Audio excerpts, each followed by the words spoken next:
Assalamualaikum warahmatullahi wabarakatuh. Hari ini kita kembali belajar kimia, yaitu tentang persamaan reaksi. Nah, yang akan kita pelajari hari ini adalah reaksi. Reaksi itu seperti yang kita tahu adalah suatu proses kimia, yang prosesnya nanti melibatkan pembentukan zat baru dari zat-zat bereaksi. Nah, persamaan reaksi itu artinya adalah penggambaran reaksi atau perubahan kimia dengan lebih sederhana menggunakan rumus-rumus kimia dari zat itu sendiri, diikuti dengan jumlahnya. Nah, dalam hal ini kita akan belajar bagaimana cara membuat persamaan reaksi dan juga bagaimana cara nanti menyetarakannya. Nah, kita mulai dari sini. Coba lihat, ada reaksi CuCl2 dengan 2NaOH, CuOH2 kali tambah 2NaCl. Itu lebih singkat. Kalau seandainya kita ingin membaca ini tanpa membuatkan suatu persamaan, ini penama persamaan ya. Kalau kita nggak buat ini, kita nggak buat persamaan, kita harus baca ini dengan tembaga 2 klorida bereaksi dengan 2 natrium hidroksida menghasilkan tembaga 2 hidroksida dan 2 natrium klorida. Agak lebih panjang. Jadi supaya lebih mudah kita buatkan dalam bentuk persamaan. Namun dalam menulis persamaan reaksi kita harus menulisnya dengan ketentuan tertentu dan lengkap. Dalam persamaan reaksi kita harus punya yang pertama namanya rumus kimia zat-zat bereaksi. Berarti ada zat bereaksi. Nah, zat bereaksi ini disebut juga dengan reaktan. Berarti nanti ada istilahnya tuh reaktan. Reaktan, kemudian ada tanda panah yang menghasilkan dia bereaksi membentuk zat hasil atau produk. Nah, zat hasil ini juga dituliskan dalam bentuk rumus kimianya. Nah, zat bereaksi dan hasil reaksi ini ada di dalam persamaan. Contohnya yang ini, CuCl2 sebelum tanda panah dan NaOH ini kedua-duanya disebut sebagai zat bereaksi atau reaktan. Sedangkan CuOH dan NaCl disebut sebagai produk atau hasil reaksi. Nah, selain ada zat bereaksi dan hasil reaksi dalam suatu persamaan reaksi, kita juga punya yang namanya nanti koefisien. Coba perhatikan, di sini ada angka yang sengaja Kak buat warna merah. Ini koefisien. Di sini juga sebenarnya ada angka 1, tapi angka 1 itu tidak bisa dibuat. Berarti udah tahu saja kita itu 1, tanpa ditulis pun kita udah tahu itu 1. Nah, ini namanya koefisien. Koefisien artinya adalah jumlah zat yang bereaksi. Misal tadi 1 CuCl2 dan 2 NaOH, itu namanya koefisien. Nah, koefisien ini bertujuan untuk menyamakan jumlah atom di kiri dengan jumlah atom di kanan. Jadi, kalau di kirinya Cu-nya 1, di kanan tentu harus 1. Kalau di kirinya Cl-nya ada 2, di kanan harus 2. Karena di sini NaCl cuma punya 1 Cl, jadi kata kali 2. Makanya kita butuh koefisien yang gunanya untuk penyetaraan atau penyetaraan reaksi. Nah, kemudian selain kita harus punya yang namanya reaktan, yang namanya produk, kita juga harus tahu di sini ada sebenarnya yang belum dituliskan, namanya nanti fasa atau wujud zat. Fasa atau wujud. Nah, wujud zat atau fasa zat itu biasanya diwakili dengan huruf kecil dari awalan namanya. Wujudnya, misalnya kalau padatan, kalau dia padat, itu bahasa Inggrisnya kan solid. Jadi, lambangnya nanti kita bukan pakai P, tapi pakai S. Tapi S-nya S kecil, dikurung. Letakkannya di mana? Letakkannya di bawah sini, di bawah atau di setelah rumus kimia zat itu. Misal CuCl kita nanti apa wujudnya taruh di sini. Misal dia padat, berarti bikin S. Seperti itu. Nah, kemudian selain padat ada juga yang cairan atau lelehan, itu sama. Kalau dia cairan, Nah, bahasa Inggrisnya itu liquid. Liquid itu singkatannya nanti adalah L kecil. Berarti kalau kita punya zat yang hasilnya liquid, berarti nanti kita bikin bawahnya L. Kemudian ada juga gas. Kalau gas, bahasa Inggrisnya tetap gas ya. Jadi tetap singkatannya adalah huruf G. Nah, terakhir ada lagi larutan. Kalau dia zat kita dalam bentuk larutan, artinya dia terlarut dalam air. Berarti misal gula dalam air, berarti itu larutan gula. Nah, bahasa lainnya itu adalah aqueous.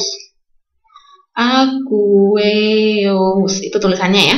Nah, kalau aqueous itu artinya larutan kalau pelarutnya air. Rumusnya nanti kita bikin di bawahnya ada AKI singkatannya. Huruf A dan huruf Q. AKI. Nah, dalam hal ini misal NaOH wujudnya adalah dalam bentuk larutan. Dia fasanya larutan dalam air, berarti bikin di sini AKI. Kalau di sini CuOH misalnya juga. Misalnya ini padatan, anggap ini mengendap, kita bikin S. Kalau NaCl misalnya larutan, kita bikin AKI. Tapi kita kurung setelah rumus kimianya. Itu yang disebut dengan bagian-bagian suatu persamaan reaksi. Jadi ada reaktan, ada produk, kemudian dalam bentuk rumus kimianya, kemudian ada koefisien yang menandakan penyetaraannya atau kesetaraannya, dan juga ada wujud atau fasanya yang disingkat dengan L, S, kemudian G atau AKI. Itu dia. Itu bagian-bagian suatu persamaan reaksi. Nah, kemudian coba kalau misalnya ini nih suatu proses kimia yang masih dalam bentuk kalimat, coba kita buat dalam bentuk persamaan reaksi. Larutan magnesium nitrat, berarti di sini ada magnesium nitrat. Nah, kita sudah pernah belajar cara membuat rumus atau cara membuat nama. Jadi kalau ada rumus buat namanya, kalau ada nama buat rumusnya. Magnesium itu Mg. Nah, Mg golongan 2A, jadi plus 2 muatannya. Ditambah dengan nitrat, rumus kimianya NO3. Nah, muatannya -1. Sehingga senyawanya magnesium nitrat itu adalah Mg. Kan ini muatannya plus 2, Mg-nya. NO3-nya -1. Jadi supaya sama, maka kita harus membuat NO3-nya ada 2 buah. Supaya plus 2 tepat bereaksi dengan -2. 2 kali -1 di sini. Nah, jadi terbentuklah Mg dalam kurung NO3 2 buah atau 2 kali. Inilah rumus kimia Mg magnesium nitrat atau Mg NO3. Nah, kita buatkan, berarti bikin yang pertama ada zatnya Mg NO3 2 kali. Nah, katanya wujudnya tadi larutan, berarti fasanya larutan, bikin dalam kurung AKI, aqueous. Kemudian tambah. Yang kedua ada zat apa lagi? Nah, bereaksi dengan, itu berarti kita tambah ya, larutan natrium fosfat. Natrium rumus kimianya Na. Muatannya plus 1, dia dari golongan 1A. Tambah fosfat, rumus kimianya PO4-3. Nah, seperti tadi, apa senyawanya? Kalau dia fosfatnya -3, otomatis Na-nya harus plus 3 supaya sama. Berarti Na kita kali 3. Sehingga rumus kimianya menjadi Na3PO4 tetap. Itu fosfat, natrium fosfat. Tuliskan lagi di sini, berarti ada Na3PO4. Nah, katanya kan larutan, berarti tetap di bawahnya kita bikin lambangnya aqueous, AKI. Nah, membentuk itu diwakili dengan tanda panah. Kemudian membentuk magnesium fosfat. Magnesium itu Mg. Fosfat itu PO4. Nah, magnesium muatannya plus 2. Fosfat -3. Nah, supaya sama kita kali silang saja. Berarti ini magnesiumnya kita kali 3, fosfatnya kita kali 2. Jadi nanti totalnya plus 6 dan min 6. Hasilnya Mg3 ya, PO4 dalam kurung 2 kali. Berarti Mg3 PO4 2 kali. Kita tuliskan di sini Mg3 dalam kurung PO4 2 kali. Berarti Mg-nya 3 buah, PO4-nya 1. Katanya kan larutan. Berarti kita bikin lambang bawahnya adalah Aq, aqueous. Nah, sampai sini. Ada lagi dan. Dan berarti tambah sesuatu. Berarti apa lagi temennya? Berarti tambah larutan natrium nitrat. Natrium itu Na plus nitrat itu NO3 min 1. Nah, ini udah pas nih. Plus 1 ya, min 1 plus 1 min 1 ya sama-sama habis. Tidak perlu dihitung berapa kali-kali berapa, langsung aja. Na1, nitrat 1, NaNO3. Nah, karena tadi lambangnya wujudnya larutan, berarti di sini kita bikin Aq. Nah, inilah yang disebut dengan persamaan reaksi. Jadi ada zat-zat yang bereaksi, ini namanya reaktan, dan zat-zat hasil reaksi ini namanya produk. Nah, supaya lebih paham lagi, coba kita lihat soal berikutnya. Misal, logam besi. Nah, logam besi, rumus kimia besi apa? Fe, jangan lupa. Kemudian kalau logam besi, kira-kira wujudnya apa?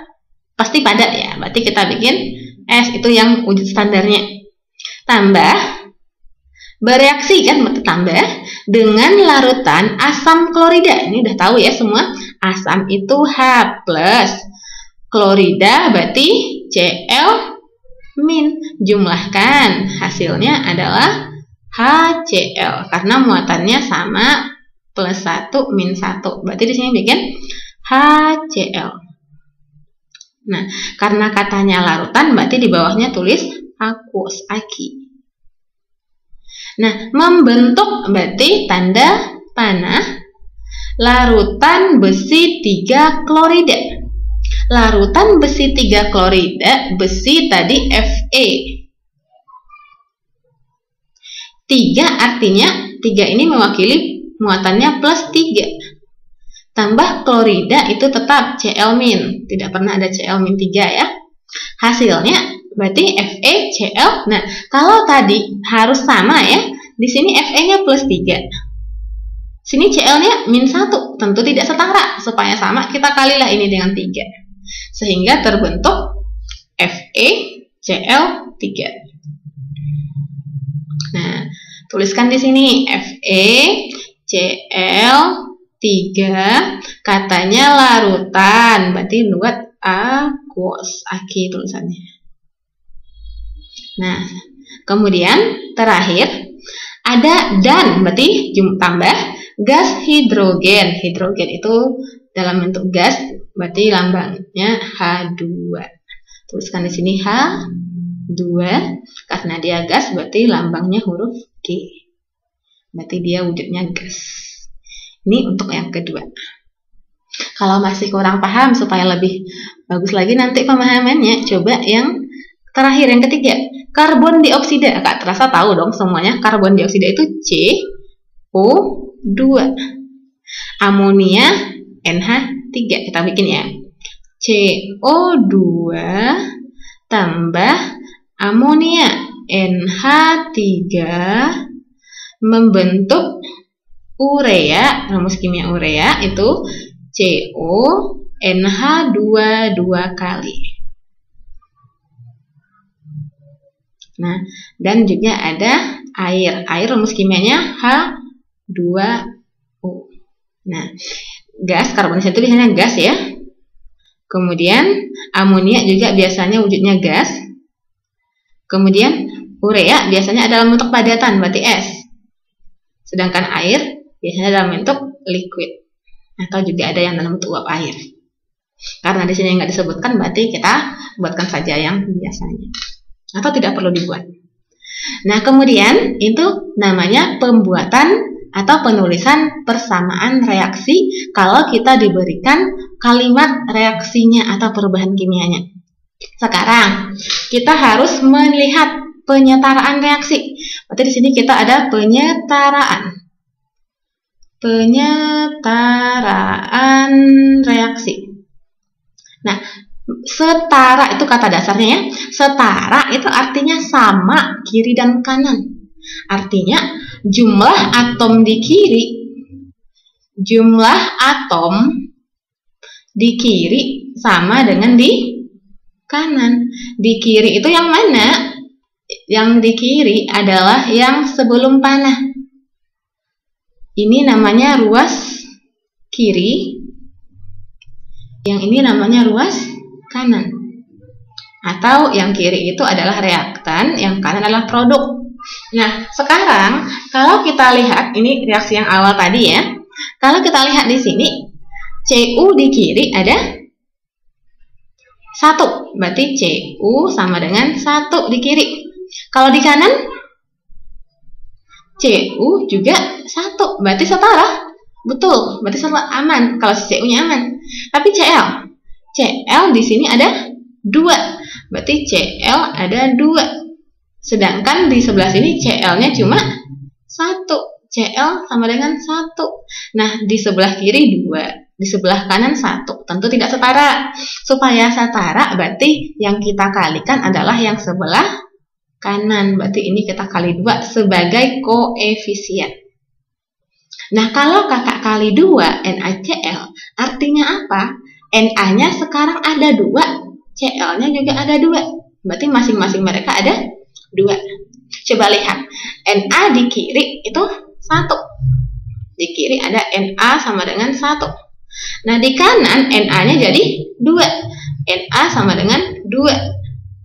Nah, supaya sama lagi, berarti ini juga kita kali dengan angka 2. Nah, apa yang belum? Lihat lagi, ada O. 2O.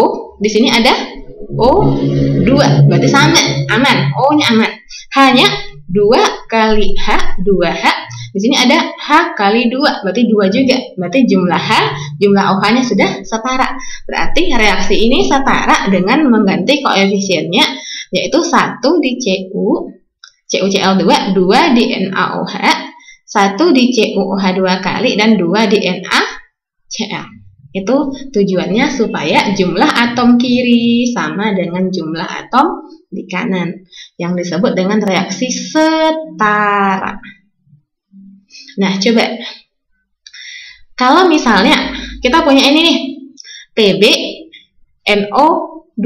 Pb di sini ada 1, di sini juga 1, berarti aman.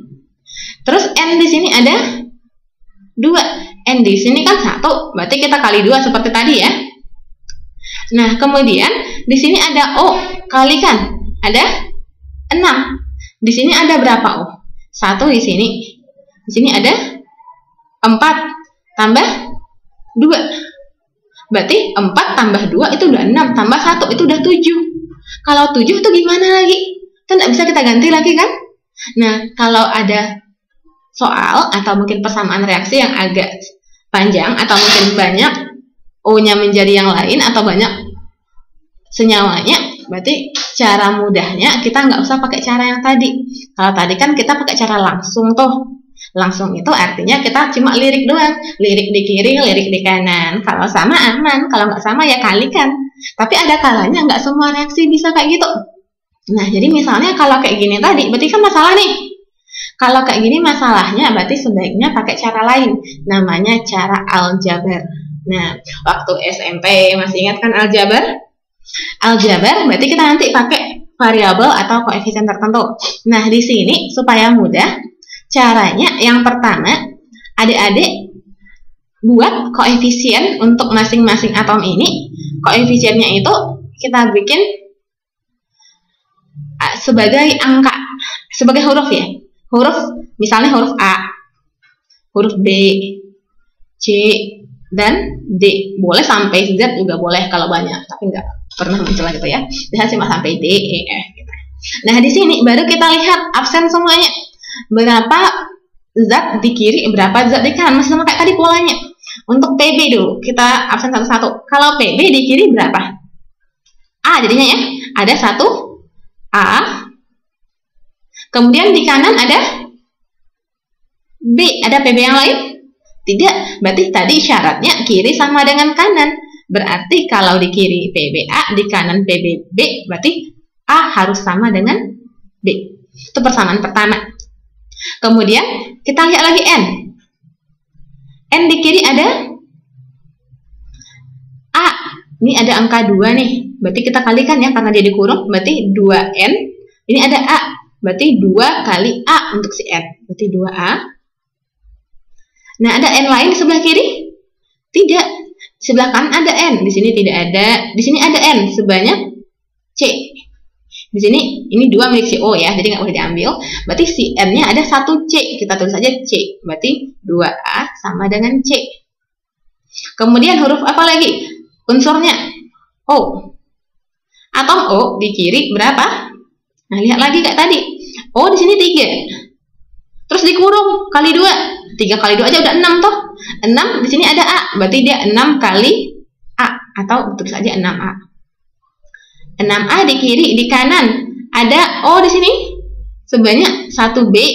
Di sini ada 2C, di sini ada 2D. Berarti di sini di kiri 6A, di kanan ada 1B tambah C kali 2 atau 2C tambah 2D. Nah, setelah selesai seperti ini, kan udah dapat semua persamaannya. Sudah semua unsur atau sudah semua jenis atom kita absen. Tinggal kita misalkan salah satu. Misalkan salah satu variabel ini sebagai angka 1. Misal A sama dengan 1. Saran kakak, ambillah variabel yang paling banyak muncul. Ini A muncul, ini A muncul, ini A muncul. Jadi sebaiknya ambil A. Supaya nanti kita bisa selesaikan semua persamaannya. Nah, oke. Kalau A sama dengan 1, nah, di sini A sama dengan B. Otomatis B akan sama dengan A. Kalau B sama dengan A, berarti B sama dengan 1. Nah, berarti muncul dapat yang kedua, B sama dengan 1. Selesai. A1, B1. Terus di sini ada 2A sama dengan C. Kalau A1 berarti 2 kali 1 sama dengan C. Berarti C berapa? Berarti C sama dengan 2 kali 1, yaitu 2. C selesai. Nah, terakhir baru kita ganti. Nah, di sini kita punya 6A. 6A berarti 6 kali 1 berarti 6. Sama dengan 6 kali A ya. Ini A-nya kan 1 nih. B udah ada. Udah, B kan 1. Berarti langsung sini. 1 tambah C udah ada 2 nih. Berarti 2 kali C itu 4. Tambah D-nya ada 2. Berarti 2D. Nah, kalau yang pakai variabel kita kumpulkan, yang enggak kita kumpulkan juga. Berarti 6, 1 tambah 4 itu 5, 6 kurang 5 itu 1 ya. Berarti 1 sama dengan 2D. Nah, jadi kita pindahkan angka 1 dan angka 4 ini ke kiri. Jadi tinggal 1 nanti. 6 kurang 1 kurang 4, tinggal 1. Nah, 1 sama dengan 2D. Jadi berapa nilai D? Berarti 1/2 atau tepatnya setengah. Nah, berarti selesai. A udah ada, B udah ada, C udah ada, D juga udah ada. Ini dia. Nah, namun kalau ada dapat variabelnya itu sebagai angka pecahan, jadi sebaiknya kita jadikan dia bilangan bulat yang paling sederhana yang bisa kita jadikan.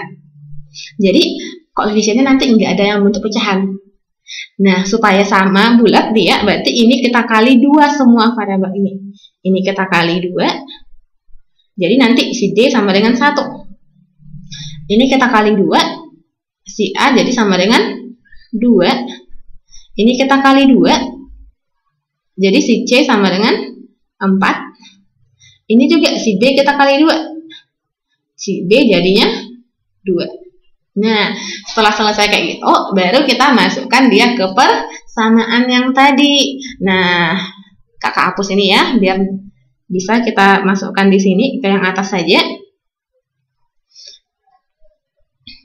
Nah, tadi kita dapat A sama dengan 2, berarti taruh sini 2. Kemudian B sama dengan 1, kita kali 2 tadi ya, jadi 2, berarti B juga 2. Nah, kemudian N, ini C ya, C ada 4, berarti ini kita kali 4. D lagi untuk ini, D ada 1, berarti kita kali 1, angka 1 tidak usah dibuat, tapi untuk sekarang kakak buatkan saja supaya jelas. Nah, baru setelah kita buat ini, jangan lupa cek kembali jawaban kita. Kalau di sini PB-nya ada 2, di sini juga 2, berarti aman. Di sini N-nya ada 2, kalikan dengan koefisien 4, di sini N-nya juga 4, aman. O lagi, di sini ada O 3 kali 2, itu 6, kalikan dengan koefisien depannya, jadi 6 kali 2, 12. Nah, kita lihat di kanan. Di sini ada 2O, di sini ada 4 kali 2, 8. Di sini ada 2. Berarti 2 kali 4, 8, tambah 2 di PBO, jadi 10, tambah 2 di O2, jadi 12. Berarti di kiri ada 12O, di kanan juga ada 12O, berarti reaksi kita sudah setara. Berarti dah betul kerjaan kita. Nah, ini namanya cara aljabar kalau reaksi kita tidak bisa diselesaikan dengan cara langsung atau cuma lirik-lirik doang. Nah, coba kita lihat contoh lain. Misal, ada PbI3 ya, tambah H2O membentuk H3PO3 dan HI. Nah, coba kita lirik dulu. Kalau bisa dilirik, aman. P1, di sini P1, berarti biarin, aman. I di sini 3, di sini ada 1, cuma di HI ya, berarti kita kalikan 3, supaya sama-sama 3, berarti I-nya di kiri 3, di kanan juga 3. Sekarang H di kiri 2, H di kanan 3 di H3PO4, 3 di HI, itu totalnya 6. Kalau 6, supaya sama kiri dan kanan, berarti ini kita kali 3. Nah, berarti H2O-nya ada 3. Kalau H2O-nya 3, berarti H di sini sama dengan 3. Di kanan juga salah. H-nya 3 ya, tapi kita kalikan 2 karena dia H2, menjadi 6. Di kanan juga ada 3, tambah 3, jadinya juga 6. Berarti H aman. Terakhir, coba lihat O. O itu di sini ada 3 kali O, 3 aja. Di sini ada 3 O, ada O yang lain? Tidak. Berarti reaksi kita sudah setara. Berarti koefisiennya hanya 3 untuk H2O dan 3 untuk HI. Jadi cukup seperti itu saja. Berarti ini bisa dilirik doang. Nah, soal berikutnya. Karbon dioksida. Ini udah tadi ya reaksinya. Sudah kita buatkan dan amonia bereaksi membentuk urea. Kita tulis lagi. CO2 bereaksi dengan amonia NH3 menghasilkan urea CO NH2 2 kali dan air, rumus kimianya H2O. Nah, coba kita lirik aja dulu. Bisa nggak cuma dilangsungkan saja? C di sini 1, C di sini 1, aman. O dan H kalau bisa kita belakangin. Ini angka 2 ya. O dan H kalau bisa kita belakangin. Nah, di sini N-nya 1, di sini N-nya ada 2. Berarti kita kali 2 di sini. Nah, N-nya 2, otomatis H-nya akan berubah. H di sini jadi 2 kali 3 jadi 6. H di sini 2 kali 2 4. H di sini di sebelah H2O di sini ada 2, totalnya 4 tambah 2 ya sama-sama 6. Di kiri 6 di kanan 6, aman. O terakhir. Di sini ada 2 buah O di CO2, di sini ada 1 O, di sini ada 1 O, berarti ada 2. Berarti 2O, 2O aman. Berarti reaksi kita sudah setara. itu cuma cukup dengan cara langsung. Nah, untuk hari ini demikian dulu. Nanti coba lagi beberapa reaksi-reaksi lain yang kira-kira bisa nggak disetarakan dengan cara langsung atau harus dengan cara yang seperti ini, yaitu dengan cara aljabar. Nah, untuk hari ini demikian. Kak sudahi. Wassalamualaikum warahmatullahi wabarakatuh.